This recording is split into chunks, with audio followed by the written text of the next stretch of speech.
stories. About what? About being humiliated or I want to hear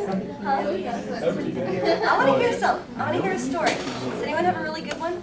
Kelly? I don't know if it's good, but several years ago, I went on a camping trip with some friends and I was a new Christian. And her grandmother, mother, and aunt said, "You have 5 problems," and told me all what they were.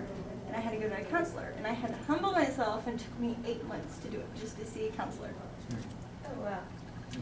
I don't think that if someone said I need to go see somebody that I would want to. Any more? Oh, I know you guys have some stories. Dude, they're embarrassing. I know, that's why it's fun. Okay, all right. Well, I have one that I will share with you guys. Back in January, I got to go on the best trip ever, and it's a skiing trip. None of you have been skiing. I'm sorry. You should definitely try to go. It was awesome, and it was great, and it was only 2 days, but it was worth it. I'm not a green skier. Do you guys know what I mean when I say that? Yeah. Okay. I get kind of bored on the greens. I like to think of myself as a daredevil, kind of. But my first day that I got there, everyone wanted to go on the greens, kind of get back into the swing of things. And there was only 2 other high school girls that I was with, and one of them had never even seen a mountain before, and she wanted to try snowboarding.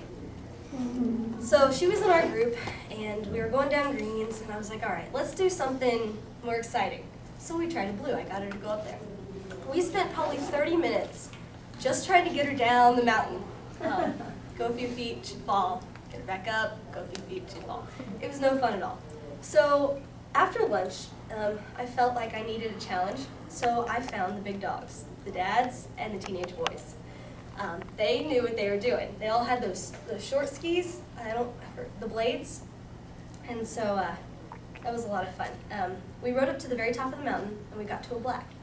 I was so excited. I was like, yes, finally, something challenging. And we went down it, and I was kind of getting back into the swing of things, and I felt like a pro, and was doing pretty good, and got to the bottom, but I took it nice and easy, because I didn't want to fall and humiliate myself. So we went back up to a different one that was a little harder. And by now I'm feeling pretty good about myself. You know, I have kind of a big head. So we're going, and they're kind of ahead of me, but I start going a little too fast. A little faster than I probably should have been. And I felt, like I could do anything. And then once I felt like I was going too fast, I got a little scared. And when I get scared when I'm skiing, I fall. That's what happens. I get scared, I fall. So I'm thinking, oh no, I'm going to fall. And I get even more scared, and then I hit it. This nice big patch of ice. And I went flying, and I was rolling. I mean, it was so steep that I hit the ground. Usually when you're skiing and you hit, it's like hit and plunk. Okay. I hit it, and I kept rolling and rolling and rolling and rolling, and I couldn't stop. Of course, none of my group saw me. They were all the way ahead of me. So that was nice. But when I finally did stop, I was actually facing up the mountain. I was looking up. I hit my neck pretty hard. I didn't know it at the time, but I was backwards looking up the mountain. My skis were nowhere to be found. They were way up the mountain somewhere, and along with my hat and sunglasses and everything else that was on my head. It's like I was having a yard sale or something. It was gone. So when I finally did manage to get myself up, this stranger passed by and felt so bad for me that he got my skis and made sure I was doing okay.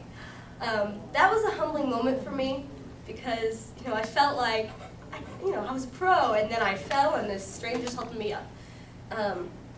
So I felt pretty silly about that. But well, I want to go back to the humility thing in a minute. But the group that I was with was a church that I used to go to in Derby, and I have some friends there that go there, and they were saying, hey, we're going on a skiing trip. It's $150. I said, great, sign me up. I want to go. But I want to tell you guys, I am so thankful for PD. When I first got here, I went on our first trip, there were all these little rules that I wasn't really used to. We had to have room leaders, no boys and girls in one room, girls can wear 2 pieces, just little rules that I wasn't really used to. But I'm thankful for it now, and so what I'm going to say, I appreciate it more, because when we got there, it was really different. The reason I want to talk to you tonight is because I was so surprised and shaken by something that I saw, that I was emotionally tired for days. First of all, the room when we got there was one of those rooms that it's connected to another one. And I was like, well, that's kind of cool. You know, we don't really know these people next to us, so it's not going to be a big deal. Well, come to find out that the person that actually told me about the skiing trip was this boy who kind of liked me, I think, a little bit, and he was actually staying in this room. And so were a lot of other high school boys that my 2 teenage girls really liked. So that was really nerve-wracking for me, knowing that they could go in and out of those rooms anytime. The door was open most all the time, so people were going in and out. I was constantly, you know, worrying about what was going on. And that night, after the first night of skiing, all the teenagers were going to go watch a movie. And so me and my 2 girls, we went up there to watch the movie. And I don't know if you guys have ever heard of Boondock Saints. Yeah. Not what I would recommend. But anyway, we were sitting there watching it, and I kid you not, every other word was the F word. I was blown away that these boys who, you know, their parents work in the church, the pastor's son wasn't in there, but all these other boys, you know, that I had seen praying and worshiping just not too long before that were watching this movie, and I couldn't believe it. Finally, like I sat there for a few more minutes, and they said the Lord's name in vain, and I got up and I was like, guys, I'm sorry. If you put in a new movie, let me know. But I can't watch this. And it's like I wanted to cry just seeing these kids exposing themselves to these things, especially on a church trip. I mean, of all the places to do it. I wanted to blame the church because when I went, I was the same way, and most all the teenagers were. It was, we were a Christian, but not a follower of Christ, not a lover of God. It's like we knew everything, and we went through the motions, but I never felt God. I look at who I am now here at Colonial Heights, and I mean, I've never been as close to God as I am now, and I feel like I'm living for a purpose. I know at that church that God was trying to speak to me. I know I can't blame the church because we would go like a few months at a time and not go to church, and we'd come back, and I'd cry during the sermon because I felt like God was speaking through the speaker to me. I knew that God was trying to get a hold of me. And so I can't blame the church. I would go and I'd listen and I'd get upset, and then I'd go home and nothing would change. I'd still just keep doing what I was doing. I don't know if it's because of our unstable church going or I didn't have the stepping stones I needed, but then I realized what it really was. Last Wednesday, Travis Dumont spoke about just knowing the concept of God. I had the concept.